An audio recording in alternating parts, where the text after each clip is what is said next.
Ustedes ya han visto esto ayer en práctica, entiendo que tal vez no se haya comprendido todo, así que vamos a ver, dentro de la misma línea de lo que han visto en práctica, vamos a terminar de verlo ahora en teoría para que no haya mucha complejidad de conceptos y para que pueda no ser tan saturado para ustedes. ¿Bien?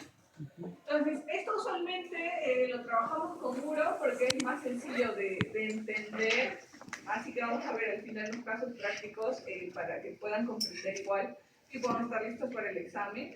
Y ya con esto pues terminaríamos nuestra clase. Bien, entonces, espero que hayan leído los PDF que están en el aula. Si es que no lo han leído y recién están enterando, vamos a repasar acá lo que debieron haber visto. Ya, si no lo tienen en el aula, antibióticos 1, antibióticos 2, son dos PDFs muy buenos que hablan de mecanismos de acción, biodisponibilidad y todo lo que tiene que ver con fármacos. ¿Bien? Entonces, vamos con la bacteria tal cual, ¿no? Con sus ribosomas, su ADN, en fin. Dependiendo de los antibióticos van a tener un sitio específico de acción, ¿no? Y acá podemos, por ejemplo, reconocer a todos estos medicamentos que van hacia la síntesis de la pared celular. ¿Bien? Dentro de estos tenemos a las penicilinas, cefalosporinas, carbapenémicos, monobactámicos, lipopéptidos y la vasopresina que usualmente lo utilizamos para confirmación. Todos estos pertenecen a una sola familia y son llamados beta-lactámicos. Estos beta-lactámicos generan su mecanismo de acción a través de la síntesis de la pared celular. Si el medicamento funciona, entonces cualquiera de estos beta-lactámicos que hace impide la síntesis de la pared celular. Si hay resistencia, entonces la pared celular se forma y la bacteria sigue viva. ¿Sí? Luego están las quinolonas. Las quinolonas como tal son un grupo que tienen varias generaciones. Dentro de ellas reconocemos a la quinolona principal, que es el ácido nalidíxico, del cual han derivado la fluoroquinolona de primera, segunda, tercera generación, donde reconocemos ciprofloxacina, levofloxacina, que es un poco más fuerte, mixofloxacina, que ya es una bomba, ¿no? Y que usualmente solo se recomienda una tableta por día. Estas que hacen actúan sobre la ADN girasa de la bacteria, que va directo a la topoisomerasa, y esto impide que el ADN vuelva a enrollarse, por eso la bacteria evita sus funciones vitales y se muere.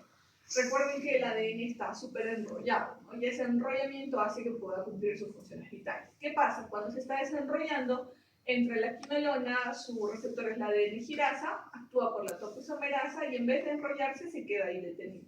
Y esto hace que la bacteria muera. Luego están las que alteran la membrana citoplasmática, como son los polipéptidos de apomicina, por ejemplo, que no los vamos a profundizar porque estos son mecanismos un poco más complejos que no necesitamos conocerlos. Y respecto de la síntesis de proteínas, como son pues los aminoglucósidos, tetraciclinas, macrólidos, glicosamidas y demás. Aquí sí diferenciar que cuando hablamos de síntesis de proteínas, ¿de quién estamos hablando?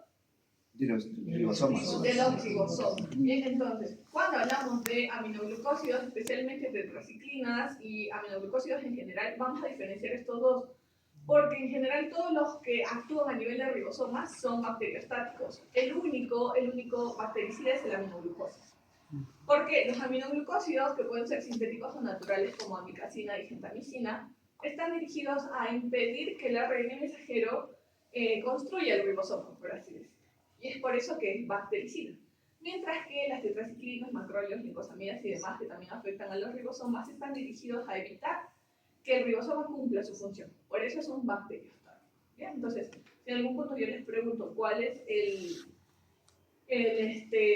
el antibiótico que es bactericida que ataca a los ribosomas, ustedes darán un ejemplo de aminoglucósidos, ¿no? Donde podemos reconocer gentamicina y amicacina como los principales. Hay muchos otros, pero solo esos dos los vamos a mencionar. Luego está la síntesis de nucleótidos, que tiene nada más que ver con lo que es la vía del ácido fólico, y aquí reconocemos trimethoprim y sulfamethoxazol. Los dos actúan juntos, actualmente ya no se usan porque tienen rápida resistencia, lo habrán visto en práctica. Puede ser sensible hoy, pero mañana está resistente en el mismo paciente, así que por eso ha dejado de utilizarse. Bien. Entonces, cuando hablamos de la resistencia bacteriana, hablamos de una bacteria que presenta mecanismos que impiden o dificultan el encuentro del antibiótico con su blanco. ¿Qué significa? El antibiótico es la llave y el blanco es el cerrojo. Si la llave no encuentra el cerrojo, simplemente se da la resistencia.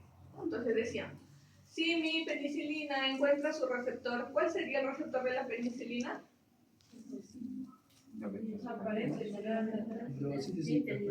Excelente, ese es el mecanismo de acción. Pero ¿cuál es el receptor? ¿Quién va a ser la llave para que pueda impedir que la pared se sintetice? A nivel de la estructura bacteriana tenemos una proteína que son las PBPs, ¿cierto? Que son las proteínas ligadoras de penicilina. Y ellos son las que reciben los antibióticos, ¿no?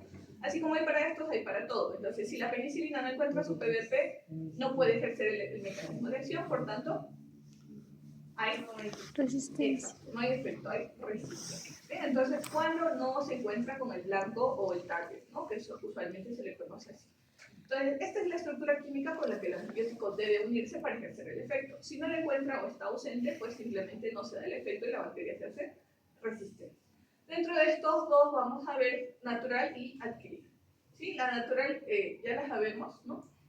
Es la que presentan algunas bacterias de forma preestablecida porque no existe una diana para ese antibiótico, se llama resistencia intrínseca, no plantea problemas clínicos. ¿Quiénes son los ejemplos acá en la resistencia natural? Los enterococos, muy bien, los enterococos. Tienen resistencia natural a cefalosporinas, clindamicina, sulfametoxazol, trimethoprim. ¿Por qué no plantea un problema clínico?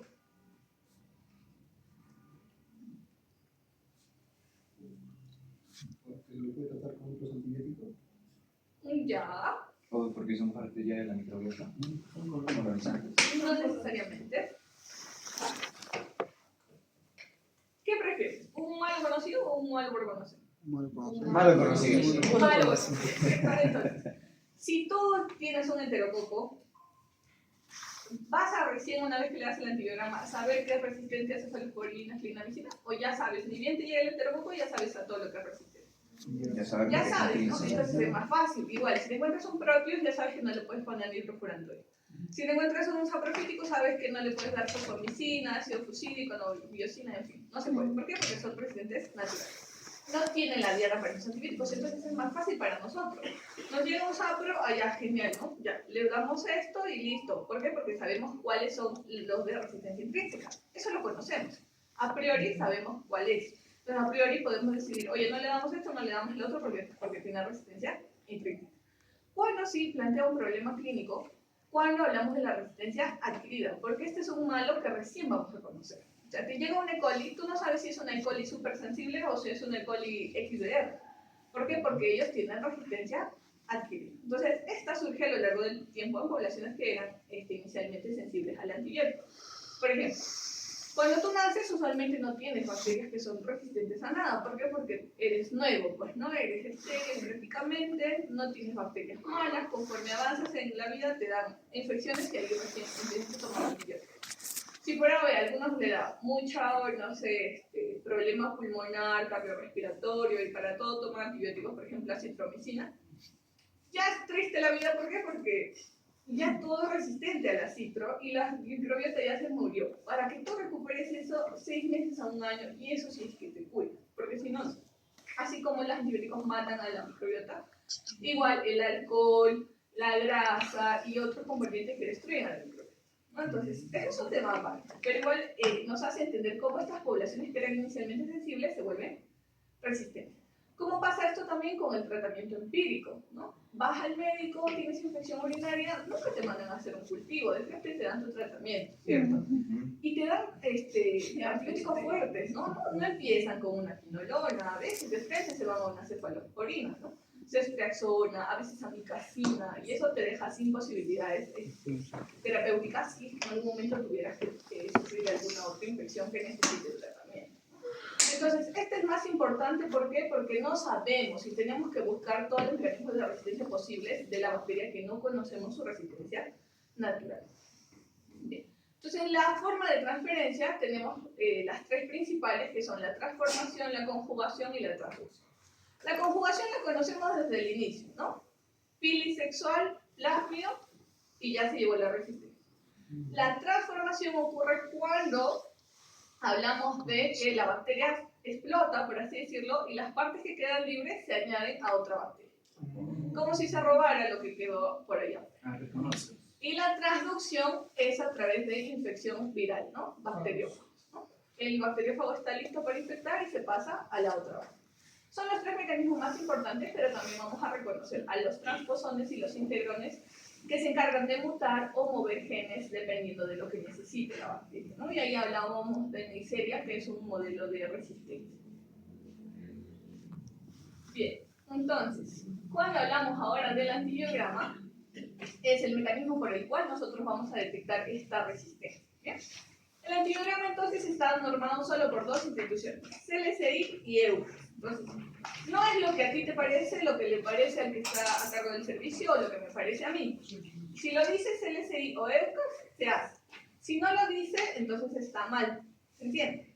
CLSI es la institución americana que nos norma los procesos para realizar todo lo que es el M100 para microbiología en antibiograma, pero también tenemos M's para mico, viro, parásito, en fin, y también pues el CLSI norma todos los procesos a nivel laboratorio, macro, bioquímica, uroanálisis, mientras que EUCAS sí es la Sociedad de Microbiología Francesa y ellos sí se enfocan solamente en microbiología.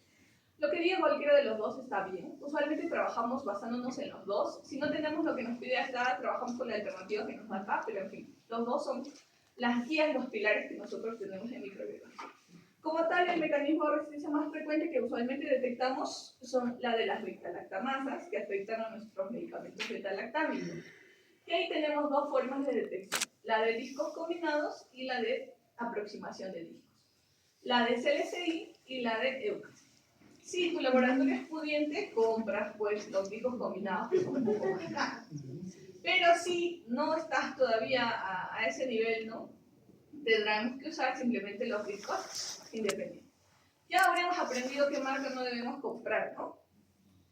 ¿Ayer en práctica han visto los medicamentos que no sirven? ¿No les han dado los disquitos que no sirven? ¿No han visto unas botellitas blancas? Hemos visto así como una barrita, como si tuviera vitamina C. Esos, los sticks, son los que deben comprar. Son un poco más caros, sí, pero son mejores. Y los que venden así en Los de botellitas son súper baratos, pero es el producto nacional que no debemos comprar. Ahí no le compres al Perú. Ahí no. Apoya al Perú. No apoya a Ronald. Porque, a ver, los discos que vienen en stick son más gruesos, se habrán dado cuenta, ¿no? Tienen el sistema con el resorte, lo sacas, lo pones y ya está. Si se habrán dado cuenta, los otros son delgados. Es como papelito perforado, ¿no? Amontonado y tal cual. Pero fuera el papel lo remojan en una suspensión de la que dice, no sé, de zona 30 microgramos. Lo remojan, seca y lo llenan a los botellitos. Es recontra barato. No sirve, ¿por qué? Porque el grosor del disco no es lo suficientemente bueno para la distribución. Hay un logaritmo que nos habla de cálculo de base, en fin, distribución, área, todo para hacer el antibiograma. Entonces, hay respaldo científico para eso. No podemos utilizar cualquier disco, ¿entienden? Entonces, ese literal que es papel filtro perforado no sirve y les va a dar mal resultado. Yo los invito a que si alguno tiene eso en laboratorio pueda adquirir un stick y pueda comprobar. Nunca les va a salir igual. Siempre les va a salir el lado más pequeño o va a inclinar siempre a resistencia o falta sensibilidad porque el papel no sirve, es muy delgado. Así que si en algún momento tienen la oportunidad de hacer requerimientos, pidan el stick. Es más caro, sí, pero refleja una ventaja diagnóstica porque nos va a dar resultados que realmente son los reales. Entonces, sí, siempre prefiramos los sticks. Usualmente sistemas analíticos son los que venden esos sticks acá en Perú, son los que los tienen y también venden los discos combinados. Un poco más caros, en realidad no es tan caro si nosotros vemos costo-beneficio. Si los sticks, ¿cuánto nos cuesta? Un sol por disco. Por stick vienen 50 discos, 50 soles. En cambio, los botellitas están 4, 5 soles, 10 soles el traje. No me conviene. Claro, y al Estado también le conviene, por eso se compra, pero y se debe hacer un buen sustento para que te compren el otro, porque si no te van a comprar la botellita. Bien, vamos a ver más adelante cómo es que se sustenta esto. Bien, entonces el antibiograma, que está mal llamado antibiograma, debe ser prueba de susceptibilidad a los microbianos, pero en fin, todos le decimos antibiogramas y no pasa nada, pero este es el nombre adecuado. Son métodos in vitro que determinan la susceptibilidad de microorganismos y deben reunir condiciones de laboratorio específicas y estandarizadas. Y esto, por favor, siempre que mis estudiantes vuelven de vacaciones, dicen que han ido a estudiar, a ayudar en laboratorios. Yo no sabía que en el antibiograma se podían poner 15 discos. No sabía que se podía poner uno a cada uno. El antibiograma no sabía que se podía hacer de la cepa directa. Y eso no es correcto, ¿verdad? Sin embargo, hay lugares que trabajan así, hay lugares que no conocen la escala de Marfan, y eso es completamente mal, ¿ya? Entonces hay que siempre estar viendo la estandarización, que es lo único que valida nuestros resultados y que nos permite acreditar. Yo creo que todos quisiéramos tener un laboratorio acreditado, así que todo debe seguir los estándares. Bien. Entonces, ¿cuál es la importancia? Guiar al clínico en la mejor elección del tratamiento del paciente y monitorizar la evolución de la resistencia para actualizar los tratamientos empíricos. En Ontario, la tasa de BLE es alrededor del 30%, si es que no es más, llega a 40%. Eso quiere decir que cada 10 pacientes que van a buscar tratamiento en el médico, 4 tienen BLE, pero aún así el tratamiento estándar sigue siendo una cefalosporina. Y eso no sirve. Entonces es importante que ustedes en sus laboratorios tengan un mapa microbiológico, cuáles son las bacterias que más aíslan y cuáles son los mecanismos de la resistencia que han emergido en los últimos meses o en los últimos años. El antibiograma como tal mide la sensibilidad de la bacteria a diferentes antimicrobianos in vitro y a partir de estos resultados se predice la eficacia in vivo. Entonces, por eso es que el medicamento, el antibiótico, este papelito chiquitito, tiene una concentración que es específica para la suspensión en la que está la bacteria. Si tú te vas más, te vas menos, lo que te dé este disco va a ser falso. Si tú usas un disco que dice 30, pero en realidad es 15, igual todo el resultado que esté aquí va a ser falso. Entonces, es importante que se sigan los protocolos de estandarización. Tú puedes hacer bien todo, pero si tu Müller está mal, si tu disco es de mala calidad, si tu bacteria está volando en 1 de Marfan, ya no sirve. O sea, nada del proceso funciona. Por eso es importante el estándar. Bien. Entonces, debemos nosotros poder ser capaces de ver que el antibiótico alcance el lugar de la infección, que se concentre en el sitio de la infección y que sea sostenido en el tiempo. Esto le toca al clínico, ¿no? Por eso te dice cada 8 horas, cada 12 horas o una inyección por día. Pero quien decide esto somos nosotros. Debemos decidir qué antibiótico vamos a poner. Si yo tengo, por ejemplo, un copropultivo, ¿qué antibiótico voy a usar?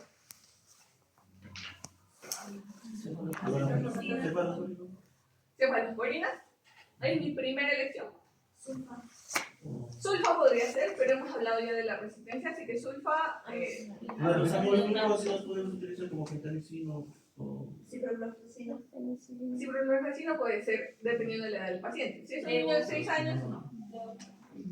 Ah, sí. Nitrofurantoína porque equivale a la furasolidona, pero no como nitro porque la nitro es urinaria, pero sí como marcador de su familia, ¿ya? Entonces ahí tenemos que decidir, por ejemplo, si hablamos de copropultivo, lo ideal es cloramfenicol. ¿Sí? Cloramfenicol es lo principal. ¿Por qué? Porque se llega a niveles de enteropatógenos, ¿no? Igual, si hablamos de uro, ¿qué cosa le voy a poner? Nitrofurantoína, cipro, aminoglucósidos. ¿Por qué? Porque se concentran en el tejido urinario. Sí se concentran. En cambio, los otros no se concentran. Entonces nosotros debemos decidir. No podemos poner lo mismo que le ponemos al uro, lo mismo le ponemos al copro. Eso jamás. Ahora, si tenemos una herida, por ejemplo, una herida en el dedo, Ambi puede ser Cicloxacilina. la resistencia. Podrías poner, pero va a estar resistente mañana. Le das hoy, mañana está. Diclo podría ser, antibióticos tópicos, pero jamás podríamos escoger una cefalosporina, por ejemplo, porque sabemos que no se concentra en tejido.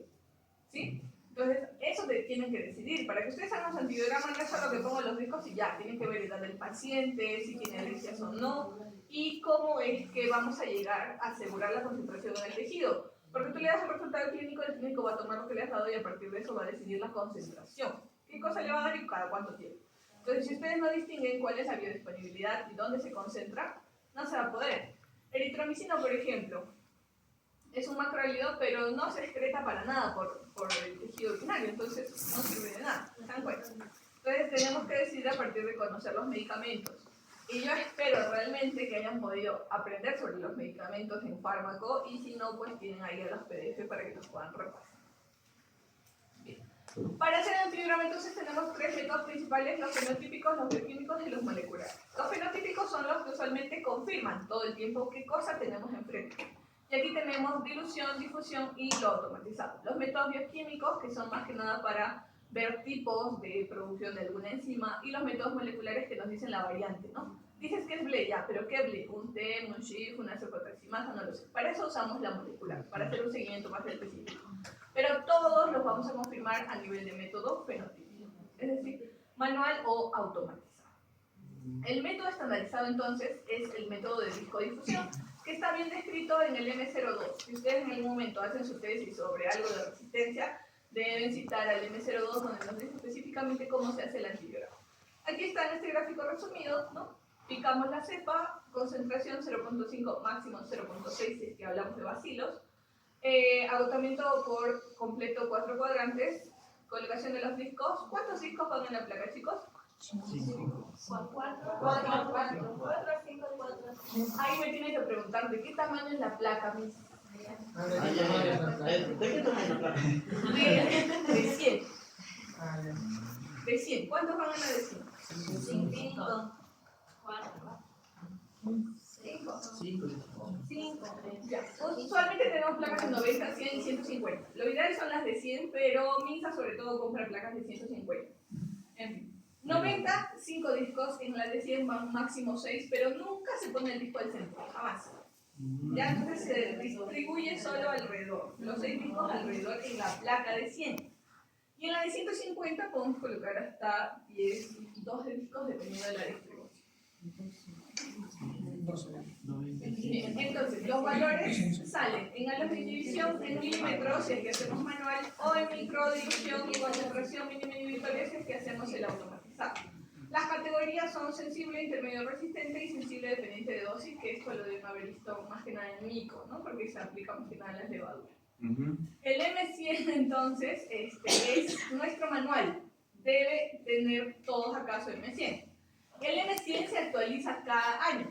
Es decir, si tú trabajas con el M100 del 2025 a junio del 2026, hoy, es decir, si tú todavía tienes el M100 del 2025, debes estar en Huamancaca porque todo lo que estás dando está mal.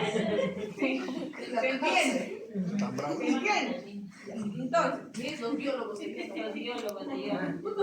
¿se dan cuenta? Para eso están estudiando, para ocupar el lugar que les corresponde. Entonces, el M100 se actualiza hasta abril de cada año. Entonces, mi M100 2026 me va a valer hasta el abril de 2027.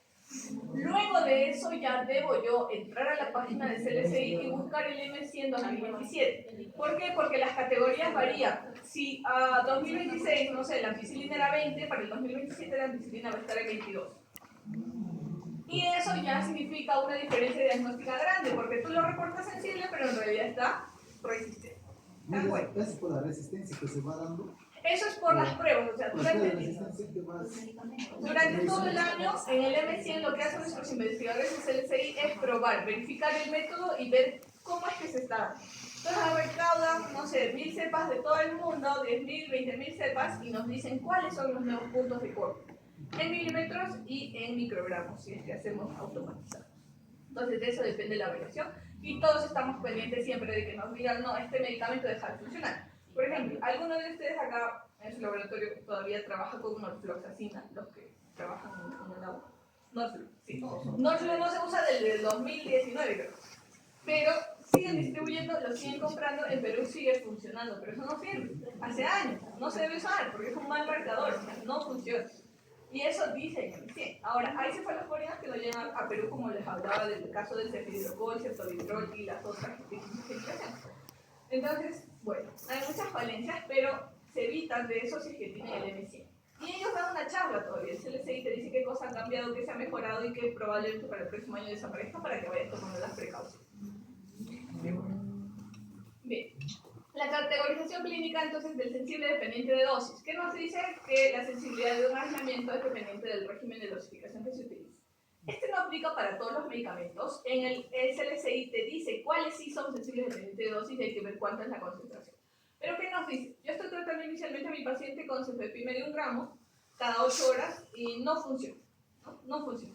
Entonces, ¿qué hacemos? Le subimos la concentración. Le vamos a tratar con cefepime de 2 gramos cada 8. Mejor. O cefepime de 2 gramos cada 6 horas. ¿Se entiende? Entonces, es sensible dependiente de la dosis que nosotros aplicamos. Ya sea que subamos la concentración del medicamento o que reduzcamos el tiempo de tratamiento, de dispensación. Usualmente funciona para los que son de vía parenteral. No trabajamos con sensible dependiente de dosis para los que son vía oral. Igual el CLCI te dice quiénes son, quiénes no son y en qué tejidos. Todo está bastante explicado en el CLCI. Bien, entonces lo que nos muestra es esto, ¿no? Por ejemplo, un disco de ampicilina, ¿no? 10 gramos, cuándo es resistente, cuándo es intermedio, cuándo es sensible y cuándo es resistente y sensible dependiendo de lo que... Si haces manual, lees el milímetro. Y si haces automatizado, lees el microgramo. Entonces nos dice, para la ampicilina es resistente 13, intermedio 14, 16 y sensible 17. Entonces, si tú tienes un aislamiento que está en 18, está sensible, pero si está en 12, está... Igual si usas el automatizado, ¿no? Si está en 8, sensible.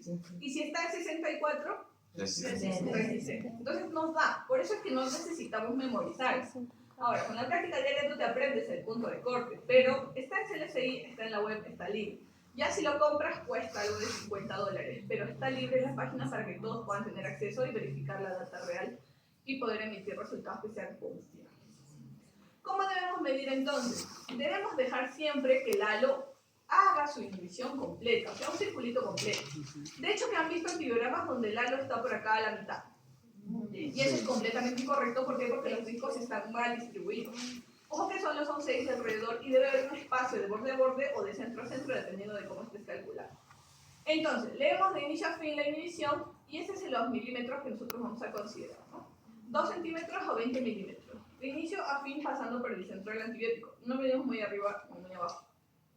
Al centro, de inicio a fin. Y esa es nuestra categorización.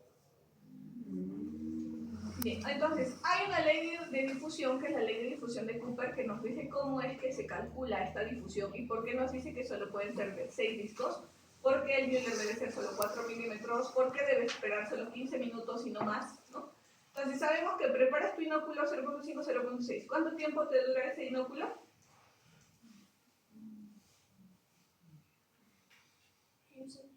15 minutos, excelente. Tú haces la siembra en tu agar Müller-Hinton. ¿Cuánto te dura esa placa?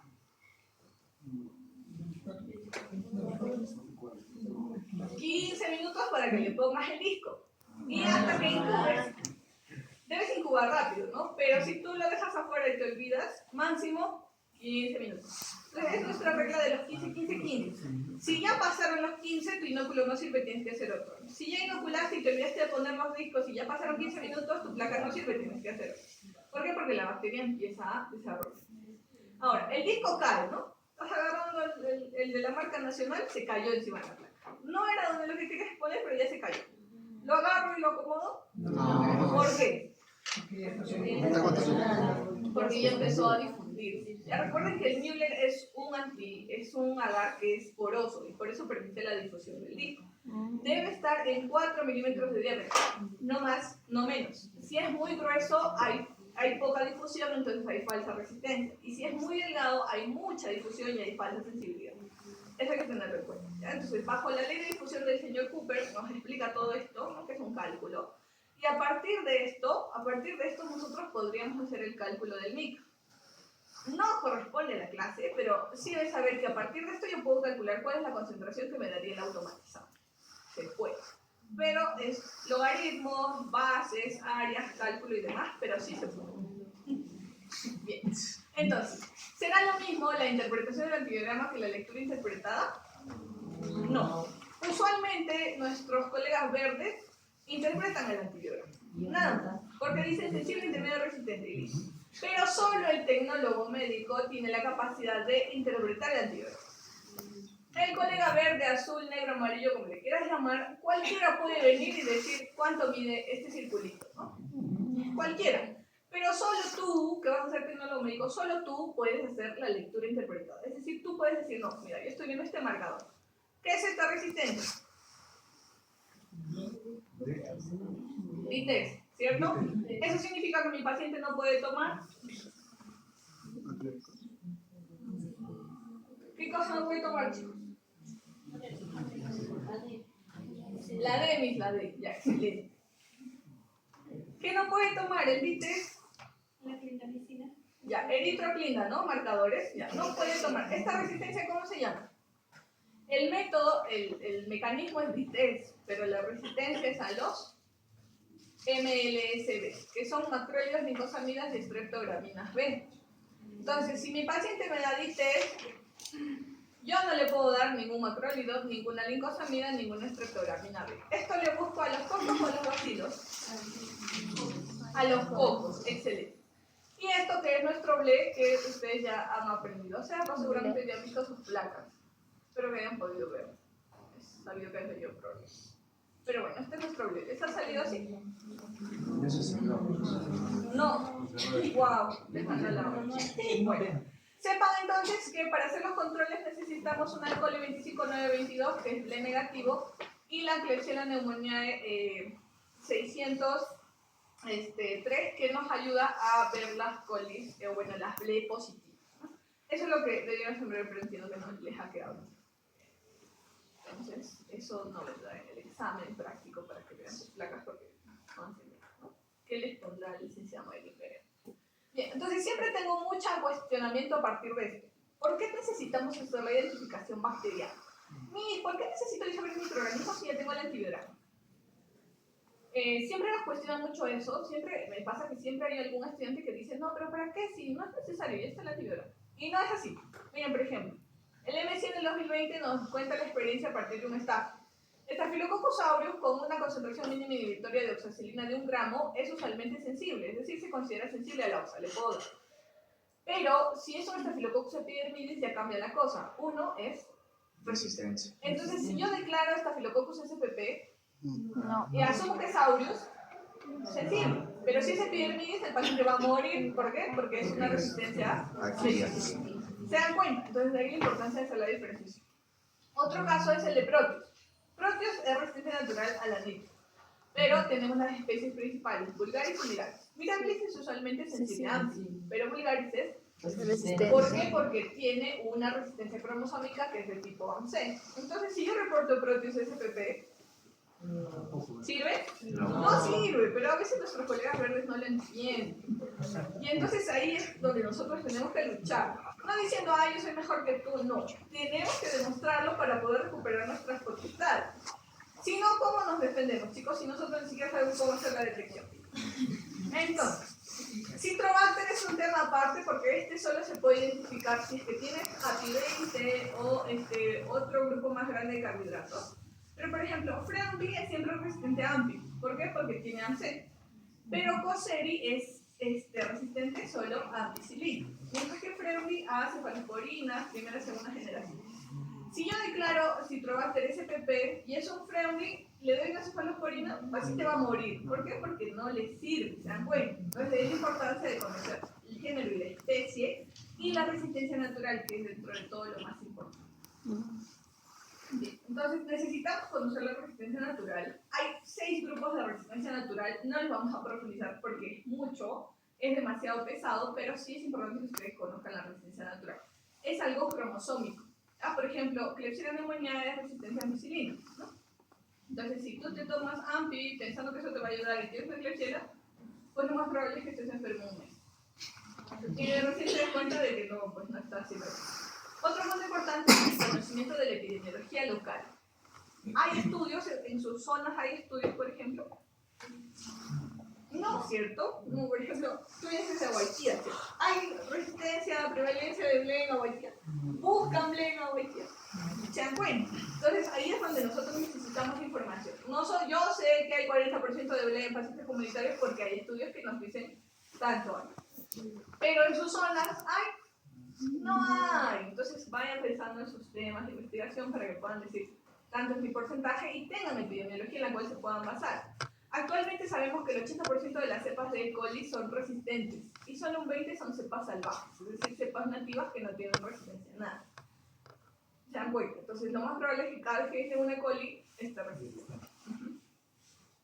Bien. Otro punto importante es utilizar los marcadores de resistencia. ¿Cuáles son? Cefoxitina, por ejemplo, OXA para ver resistencia a meticilina, ertapenem para ver las carbapenemasas, eritropiina. Siempre debemos estar pendientes de nuestros marcadores para reconocer la resistencia cuando hagamos el antibiograma inicial, porque no se trata de confirmar la resistencia en vano todo el tiempo.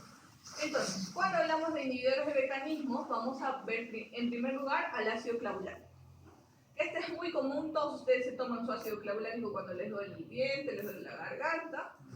Luego está el ácido uránico, el DTA, ¿no? Y la citocitina que nos ayuda para ser marcador de óxido, ¿no? Quedémonos con el ácido clavulánico porque es la resistencia que vamos a ver ahora de tipo BLE. Entonces, cuando hablamos de las BLE, hablamos de un tipo de resistencia que abarca las beta-lactamasas. ¿A quién afectan estas beta-lactamasas? A los beta-lactámicos. ¿Quiénes eran los beta-lactámicos, se acuerdan? El slide puro. Penicilina, cefalosporinas, ¿no? De primera a cuarta generación, monobactámicos, carbapenémicos, glicopéptidos, polimicinas, en fin. Nos vamos a quedar con las penicilinas hasta los monobactámicos. ¿Sí? Esos son nuestros amigos de los beta-lactámicos. Todos ellos, ¿dónde ejercen su mecanismo de acción? En la pared celular, ¿no? Destruyen la pared, impiden que se forme, en fin. Entonces, cuando hablamos de las BLE, hablamos de un proceso evolutivo, ¿no? Desde que se descubrieron hasta ahora. Entonces, cuando hablamos de las BLE, por ejemplo, vemos beta-lactamasas de espectro ampliado, que son las BLE-A. Beta-lactamasas de espectro ampliado, por eso es BLE. ¿Qué nos dice? Si tu paciente tiene este tipo de beta-lactamasa, no puede tomar penicilinas ni cefalosporinas de primera y segunda generación. Ese es su espectro, eso es lo que abarca. Entonces, cuando yo tengo una BLE-A, que entiendo que es resistente, las penicilinas, se entiende que las aminopenicilinas también, cefalosporinas de primera y segunda generación. ¿Sí? Entonces, yo tengo un BLE-A, ¿le puedo dar cefalosporina de tercera? De tercera sí, porque el mecanismo solo abarca hasta la segunda generación. ¿Bien? Caso distinto con las BLE. Las BLE son beta-lactamasas de espectro extendido. ¿Qué significa? Que su espectro va más allá. Entonces ya no solo hasta las de segunda, sino hasta las de cuarta, e incluye a los monobactámicos. Entonces cuando nosotros detectamos un BLE decimos, ¿no? Cepa BLE resistente a penicilinas, aminopenicilinas, cefalosporinas de primera, cuarta y monobactámicos. Nada de eso sirve en mi paciente, porque todos son de la misma familia y al producirse esta enzima se destruyen todos estos. ¿Se entiende? Entonces, la BLE-A, penicilinas hasta cefalosporinas de segunda y las BLE hasta los monobactámicos. Entonces, si yo tengo un BLE-A, ¿le puedo dar cefalosporina de cuarta? ¿Sí o no? Sí. Sí, porque solo abarca hasta la de segunda. Si yo tengo un BLE, ¿le puedo dar cefalosporina de tercera? Sí. No, porque abarca hasta los monobactámicos, desde aquí hasta el final. ¿Bien? Entonces la BLE-A, resistencia, penicilinas, aminopenicilinas, cefalosporinas de primera y segunda generación. Y las BLE, aminopeni, cefalosporinas de primera, cuarta y los monobactámicos. ¿Se entiende? Ya, eso es lo único que espero que recuerden. No vamos a profundizar los otros tipos de beta-lactamasas. Eso te ven en el examen. Pero el BLEA y el BLE, ya eso es lo que nos importa. ¿Ya? Entonces, la beta-lactamasa de espectro extendido es una enzima que tiene actividad hidrolítica. ¿Qué hace? Destruye el anillo beta-lactámico que tienen nuestros medicamentos. Por eso es una beta-lactamasa, porque es una enzima. Y esta enzima tiene una codificación plasmídica, es decir, que es transferible. Entonces, ¿una E. coli puede recibir plasmídicamente un BLE? Sí, y por eso siempre la buscamos. Se disemina a todos y hace pues, ¿no? que incremente la resistencia. Ojo que también está asociado a la impermeabilidad. Si mi bacteria pierde sus porinas, ¿qué va a pasar? Que puede generar resistencia a los carbapenémicos. ¿Sí? Hay que tener en cuenta eso. Si mi bacteria, mi E. coli, pierde su porina, puede volverse resistente a los carbapenémicos. ¿Sí? Hay que tenerlo en cuenta. Bien, entonces, ¿cómo yo sé si tengo un BLE o no en el laboratorio? Esto deben haberlo visto ya. ¿Cuál es el screening? Una cefalosporina, que es el marcador, y la confirmatoria en aquellos que son resistentes. ¿Cuáles son los marcadores? Las cefalosporinas ideales como marcador. Cefalosporina. Ya, la cefalexina es la tercera opción. Cefalexina. Cefatoxina. Cefalexina es de primera, cefuroxina es de segunda. Cefazolina. Cefazolina es marcador de primera y segunda. Cefa, ya no me acuerdo eso. Ya, pero está bien, esa cefalosporina es también. Por ejemplo, de lo que dice el Romer, si yo tengo una cefazolina resistente y una ceftriaxona sensible, ¿qué mecanismo sospecho? Sabiendo que la cefazolina es marcador de primera y segunda y la ceftriaxona es de tercera generación. Una beta-lactamasa. Claro. Ya, ¿pero de qué tipo? ¿La ampliada o la extendida? La ampliada.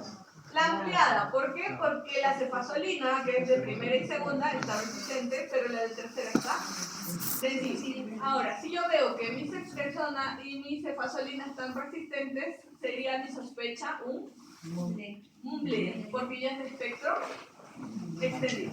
¿Sí? Bien, entonces los marcadores ideales, cefotaxima y ceftazidima. De ellos, el mejor, la ceftazidima. ¿Ah? Pero ceftazidima y cefotax es lo que obligatoriamente deberías tener en tu laboratorio. Bien, entonces aquí vamos a lo veíamos al inicio. Ceftazidima, cefotaxima. Estos son medicamentos solos. ¿Qué nos dice CLSI? Trabaja la prueba del disco combinado para confirmar tu sospecha. Acá tenemos cefotaxima con ácido clavulánico. Decíamos que el ácido clavulánico es un inhibidor, ¿cierto? Inhibidor del mecanismo de resistencia. En este caso lo que inhibe es a las B. El ácido clavulánico por excelencia inhibe a la beta-lactamasa, ¿no? Al B. Entonces, tienes tu cefotaxima sola, tu cefotaxima sola, y vas a trabajar con tu cefotaxima con ácido clavulánico en un mismo disco y tu ceftazidima con ácido clavulánico en el otro lado. Los pones en diagonal, no hay acá medidas, como en este caso, aquí no hay medidas, y que debes esperar que la diferencia entre ellos sea 5 milímetros para confirmar tu mecanismo. Entonces, cefotaxima, por el halo, podemos decir que tiene 8, y acá tiene 30. 30 menos 8, 22. ¿Es mayor que 5? Sí. ¿Tiene ble? Sí. Sí, tiene ble porque la diferencia es mayor de 5. Ahora acá, esta está en 15 y esta está en 20. No. ¿Es ble? Sí, porque dice mayor o igual a 5. ¿Se dan cuenta?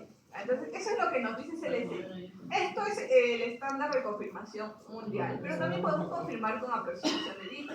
Ahora, recuerden que la expresión es distinta en estas dos, es decir, no siempre te va a confirmar las dos. Puede que entre estas sí haya diferencia de 5, pero que esta tenga 8 y esta tenga 10. Ya no sería un play, ¿cierto? Si solo vemos esto, pero basta que un marcador te indique la diferencia, ya confirmas que la Z es play. ¿Sí? Entonces basta uno. Basta que haya diferencia de 5 entre estos, suficiente, por más que estos no tengan, o al revés. En cambio, en la aproximación sí necesitamos ser específicos con la medición. De acá, del borde de la placa acá, debe haber una medida específica dependiendo del tamaño de tu placa y del estándar de tu laboratorio. Al centro va tu inhibidor, amoxicilina con ácido clavulánico. ¿Nos importa la amoxicilina? No, para nada, solo el ácido clavulánico. Y alrededor deben estar mis marcadores. ¿Quiénes idealmente?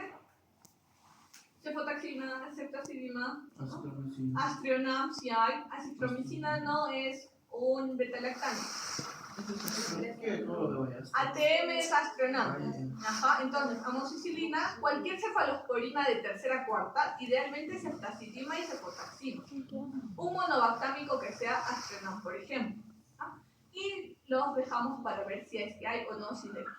¿Cómo debe estar acá? Si tú mides de centro a centro, deben ser 20 milímetros, es decir, 2 centímetros. Pero de borde a borde deben ser 15. ¿Se entiende? ¿Cómo? El centro del disco al otro centro del disco debe haber 20 milímetros o 2 centímetros. 2 centímetros o 20. Y de borde a borde 15 centímetros o 1,5 centímetros.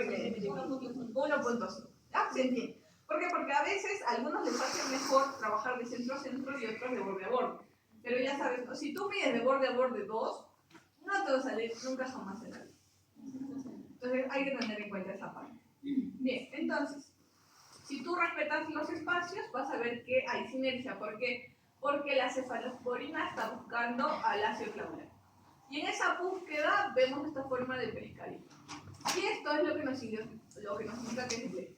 Puede ser el pescado, puede ser un huequito. A veces solo tenemos resistente al disco. Y esto ya indica que es blend. ¿Sí? Entonces cualquiera de estos nos confirma que estamos frente a una beta-lactamasa de espectro extendido. Ya, esto solo lo hacemos para el BLE. Porque el BLEA lo identificamos fácil con las de primera y segunda y muy pocos laboratorios buscan eso. Entonces, usualmente se fotaxima sola con ácido clavulánico y ceftaxima con el ácido clavulánico. ¿Dónde buscamos? Porque los beta-lactamasazólogos buscan a todas las bacterias, ¿ya? Y eso no es nada. La detección del BLE es válida en E. coli, solo en Klebsiella pneumoniae oxytoca y en Proteus viralis. Ojo, solo en estas dos. Recuerden que hay 3, 4 Klebsiellas más, pero solo en estas buscamos. Coli, pneumoniae, oxytoca y viralis. ¿Por qué no le busco al vulgaris? Resistente. ¿Por qué? Porque tiene resistencia cromosómica, ¿no? Del tipo A. Nuestro inhibidor por excelencia es el ácido clavulánico. No tengo ácido clavulánico, no me compran. Sulbactam, tazobactam. Pero ya te digo, si no te compran clavulánico, menos vas a tener sulbactam. ¿Ya? Pero si por ave te llegó de casualidad, a algún lugar te sobró y llegó a tu servicio, pues genial, puedes trabajar con él. Y los ideales, cefotaxima y ceftazidima. Las dos son de tercera generación y la de cuarta es el CFP. Sí. Los medios primogénicos también son una forma de hacer la detección. Aquí sembramos, ¿no? Si sale rosado, es E. coli blade. No tienes que hacer disco, no tienes que hacer escala, no tienes que ver que tu mieler esté en 4 milímetros, nada. Simplemente comprar tu primogénico y sembrar. Repito, los que tengan sus laboratorios pudientes, bienvenidos a Delcrom. Es de verdad un sueño. Y también tenemos método inmunocromatográfico, pero esto para ver el tipo de blade. Hay más de 1000 variantes de blade. Donde están las SHIS, el TEM. Las TEM son las que usualmente teníamos más en Perú y se llamaban así porque el paciente que se detectó fue temonera, el paciente se murió y en su honor le pusieron TEM. Pero hay muchas. Las que están circulando ahora son las cefotaximasas y para eso te sirven estas inmunocromatográficas, ¿no? Compras, diluyes y, ¿no? Si te da las 2 rayitas tan temidas, es una CTX, ¿no? Y ya está, sabes cuál es la variante. Pero con que digas que es BLE, la verdad es que es suficiente. Y otro punto es que tu médico lo entiende, ¿no? Que es un BLE, eso también es importante. Usualmente para los mecanismos solo nos entienden los infectólogos, pero hay uno que otro médico que también estudia y puede hacer una buena interpretación. Bien. No se esperancen en los equipos, porque los equipos no les van a solucionar la vida, lo único que van a hacer es darte alarmas. Y al final tú tienes que interpretar y ver qué cosas hacer. Entonces el equipo es bueno, sí, pero tampoco te va a decir, oye, este es un BLE, o este es un BLE que tiene resistencia a carbapenémicos, o es un AMSE. No, jamás en la vida. Tú tienes que hacer la interpretación y tienes que sacar tu cepita y hacerlo manual para confirmar si es o no es. Porque solo te botan las alarmas.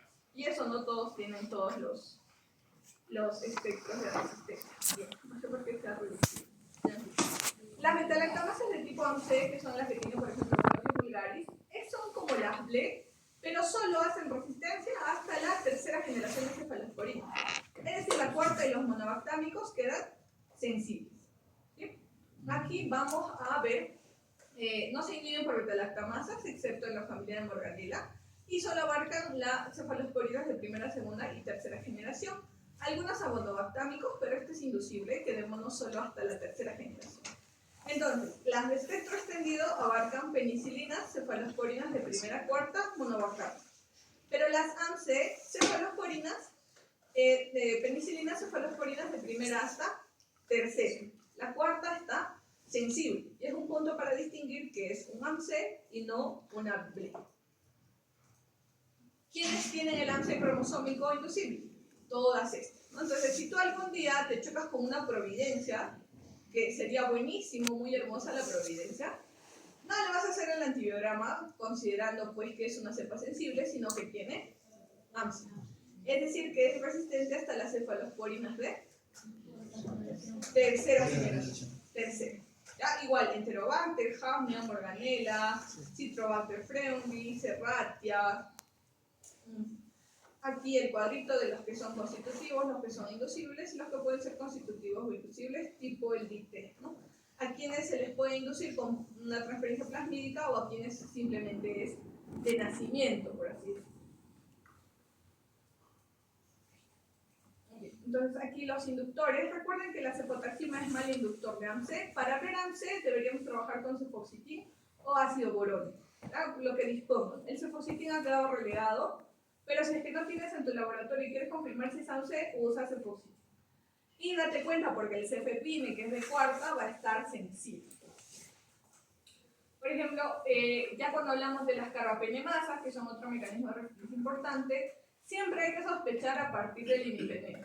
Hay bastantes lugares donde ponen por protocolo el imipenem en el antibiograma inicial y a partir de eso puedes tener la sospecha. ¿Qué nos dice? Si tu imipenem mide menos de 22, ya puedes sospechar que el paciente tiene una carbapenemasa.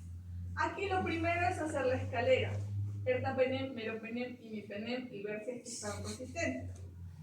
Pero si no tienes, no hay problema, simplemente tienes que buscar tu resistencia a las cargas.